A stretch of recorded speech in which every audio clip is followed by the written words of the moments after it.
دوستو آج کے دور میں منگولوں کو بھلا کون نہیں جانتا ہے۔ وہی منگول کہ جن کے سردار یعنی چنگیز خان نے اپنے دور میں نہ صرف دنیا کی دوسری سب سے بڑی سلطنت کی بنیاد رکھی تھی بلکہ ساتھ ہی ساتھ ظلم و ستم کی بھی وہ داستان لکھی تھی کہ جس کو آج تک نہیں بھلایا جا سکتا ہے۔ دوستو منگول نام کی یہ فوج کتنی زیادہ خطرناک اور ظالم تھی، اس بات کا اندازہ آپ لوگ صرف اور صرف اس بات سے لگا سکتے ہیں کہ کسی دور میں خوف اور ڈر کا دوسرا نام ہی منگول ہوا کرتا تھا۔ دنیا کی بڑی سے بڑی طاقتور فوج بھی منگولوں سے لڑنا تو دور بلکہ لڑنے کے بارے میں سوچنے سے بھی گھبرایا کرتی تھی۔ منگولوں کی فوج کے گھوڑے جس طرف بھی نکل جایا کرتے تھے اس پورے علاقے کو اپنی سلطنت میں ملا لیا کرتے تھے۔ فی الحال دوستو آپ لوگوں نے منگولوں کے ظلم و ستم اور منگولوں کی فتح یعنی جیت سے جڑے ہوئے بہت سارے قصے تو سن رکھے ہوں گے، لیکن آج کی اس ویڈیو میں ہم آپ کو دنیا کی 5 ایسی طاقتور سلطنتوں کے بارے میں بتائیں گے کہ جنہوں نے منگول جیسی فوج کو بھی اپنے سامنے گھٹنے ٹیکنے پر مجبور کر دیا تھا۔ ان سلطنتوں نے نہ صرف منگول جیسی طاقتور اور خطرناک فوج کا مقابلہ کیا تھا بلکہ ساتھ ہی ساتھ کئی بار منگولوں کو ہار کا مزہ بھی چکھایا تھا۔ یعنی آسان لفظوں میں ہم یہ کہہ سکتے ہیں کہ یہ دنیا کی وہ 5 طاقتور سلطنتیں ہیں کہ جن کو منگول بھی کبھی نہیں ہرا سکے تھے۔ دوستو منگولوں کو ہرانے والی ان سلطنتوں کی لسٹ میں پہلا نام ویتنام کی سلطنت کا ہے۔ یہ کہانی ہے اس دور کی کہ جب منگول سلطنت کی گدی پر منگولوں کے چوتھے خاقان یعنی مونگ کے خان بیٹھے ہوئے تھے۔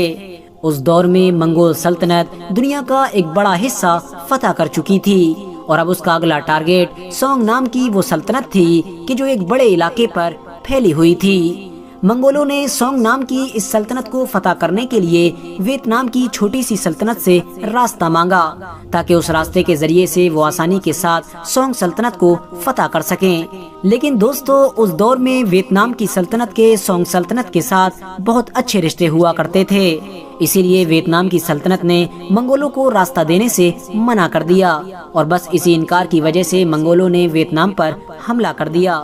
منگولوں کی خطرناک فوج بڑی تیزی کے ساتھ تباہی مچاتے ہوئے بہت جلد ہی ویتنام سلطنت کی راجدھانی تک پہنچ گئی تھی، لیکن وہاں پہنچ کر ویتنام کے لوگوں نے منگولوں کے خلاف ایک ایسی زبردست چال چلی کہ جس نے منگولوں کے ہوش اڑا دیے۔ ویتنام کے لوگوں نے سب سے پہلے ایسے سارے راستوں کو ہی برباد کر دیا کہ جن کو استعمال کیا جا سکتا تھا۔ اس کے علاوہ ان لوگوں نے اپنے سارے اناج کے کھیتوں کو بھی جلا دیا، جس کی وجہ سے اب منگول فوج کے گھوڑے بھوک کی وجہ سے مرنا شروع ہو گئے تھے۔ اس کے علاوہ بچی کچی کسر ملیریا نام کی اس بیماری نے نکال دی کہ جو منگولوں کی فوج میں پھیل چکی تھی۔ دھیرے دھیرے ملیریا کی بیماری سے منگولوں کے بہت سارے سپاہی مرنا شروع ہو گئے اور آخرکار بچی ہوئی منگولوں کی فوج پیٹھ دکھا کر بھاگنے پر مجبور ہو گئی تھی۔ دوستو منگولوں کو ہرانے والی سلطنتوں کی اس لسٹ میں دوسرا نام مملوک سلطنت کا ہے، کیونکہ دوستو یہی وہ آخری مسلم سلطنت تھی کہ جو منگولوں کے ظلم سے محفوظ رہی تھی۔ ہوا یہ تھا کہ بغداد کو فتح کرنے کے بعد ہلاکو خان اپنی فوج کو لے کر ایوبی سلطنت پر بھی چڑھ دوڑا تھا اور بہت جلد ہی ایوبی سلطنت کو بھی فتح کر لیا تھا۔ اس کے بعد ہلاکو خان نے مملوک سلطنت کے سلطان کی طرف ایک دھمکی بھرا خط لکھا تھا،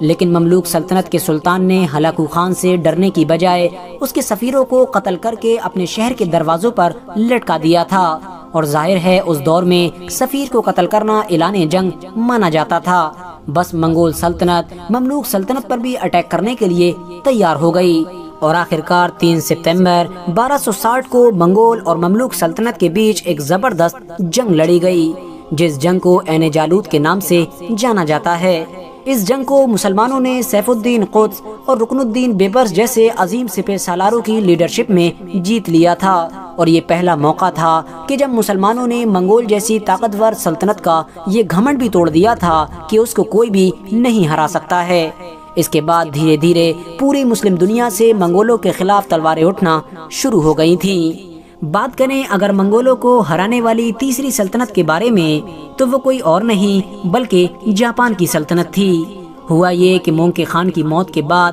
پوری منگول سلطنت میں سول وار یعنی گرہ یدھ شروع ہو گیا تھا۔ چنگیز خان کی وراثت میں چھوڑی ہوئی سلطنت کو حاصل کرنے کے لیے اس کی خود کی اولادیں ہی آپس میں لڑنے لگی تھیں، اور ایک لمبے وقت تک چلنے والی اس آپسی لڑائی کے بعد ہلاکو خان کا بڑا بھائی یعنی کبلائی خان منگولوں کا نیا خان بنا تھا۔ خان بنتے ہی کبلائی خان نے 1279 میں سونگ سلطنت کو فتح کیا اور سونگ سلطنت کو فتح کرتے ہی جاپان پر حملہ کرنے کی تیاری شروع کر دی۔ جاپان کو فتح کرنے کے ارادے سے بھیجی گئی منگولوں کی اس فوج میں چینی سپاہیوں کی بھی ایک بڑی تعداد موجود تھی، لیکن دوستو اس جنگ میں جاپانیوں نے منگولوں کا بڑا ڈٹ کر مقابلہ کیا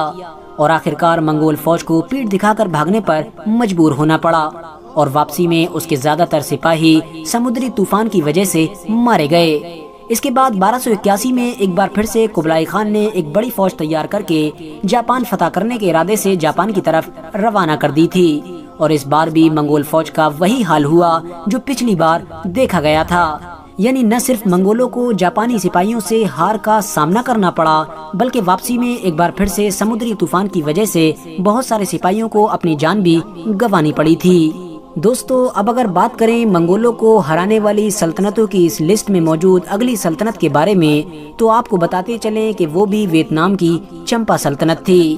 1287 میں منگولوں کے خان یعنی کبلائی خان نے اپنے بیٹے کی لیڈرشپ میں ایک بڑی اور طاقتور فوج ویتنام کو فتح کرنے کے ارادے سے روانہ کی تھی، اور اس بار بھی منگولوں کی یہ خطرناک فوج بڑی تیزی کے ساتھ تباہی مچاتے ہوئے ویتنام کی اس سلطنت کی راجدھانی تک پہنچنے میں کامیاب ہو گئی تھی، اور اس بار منگولوں کی اس فوج نے ویتنام کی سلطنت کی راجدھانی پر قبضہ بھی کر لیا تھا۔ لیکن پھر اچانک سے ویتنام کے لوگوں نے جنگلوں اور پہاڑوں میں چھپ کر منگولوں کے خلاف گوریلا وار شروع کر دیا تھا، اور ظاہر ہے منگولوں کے پاس اس گوریلا جنگ کا کوئی بھی جواب موجود نہیں تھا، جس کی وجہ سے اب منگول زیادہ دنوں تک ویتنام کے لوگوں سے مقابلہ نہیں کر سکے تھے۔ ساتھ ہی ساتھ منگولوں کی فوج میں ایک بار پھر سے وہی ملیریا نام کی بیماری بھی پھیل گئی تھی کہ جس خطرناک بیماری کا سامنا منگولوں کو پچھلی بار بھی کرنا پڑا تھا۔ ویتنام کے لوگوں نے نہ صرف منگولوں کی سپلائی لائن کو ختم کر دیا تھا بلکہ ساتھ ہی ساتھ اس پورے لشکر کو پانی میں ڈبو کر بھی ختم کر دیا تھا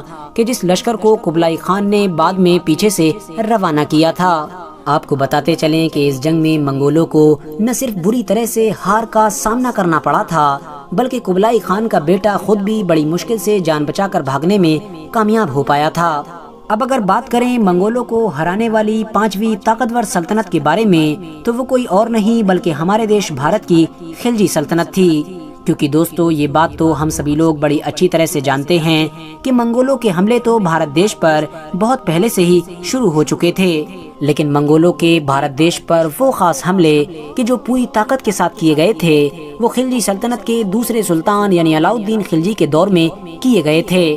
حیرانی کی بات یہ ہے کہ علاؤالدین خلجی نے منگول فوج کو ایک یا دو بار نہیں بلکہ لگاتار کئی بار ہرایا تھا۔ مزے کی بات یہ ہے کہ منگول بار بار پہلے سے بھی زیادہ طاقتور بن کر آیا کرتے تھے، اس کے باوجود بھی علاؤالدین خلجی بڑی بری طرح سے منگولوں کو ہرا دیا کرتا تھا۔ یہی وجہ ہے کہ لگ بھگ سبھی اتہاسکار بھارت دیش کو منگولوں سے بچانے کا کریڈٹ صرف اور صرف علاؤالدین خلجی کو دیتے ہیں۔ وہ بات الگ ہے کہ ان جنگوں میں علاؤالدین خلجی کو اپنے ایک طاقتور سپہ سالار یعنی ظفر خان کو گنوانا پڑا تھا، کیونکہ وہ منگولوں سے لڑتے وقت ہی شہید ہوئے تھے۔ فی الحال دوستو آج کی اپنی ویڈیو کو ہم یہیں پر ختم کرتے ہیں۔ ویڈیو پسند آنے پر نہ صرف ویڈیو کو لائک کریں بلکہ اپنے فرینڈز کے ساتھ بھی ضرور شیئر کریں، اور اسی طرح کی نالجیبل اور ہسٹوریکل ویڈیوز ہمیشہ دیکھنے کے لیے ہمارے اس چینل کو سبسکرائب کر کے ساتھ ہی میں بیل آئیکن کو بھی پریس کر دیں۔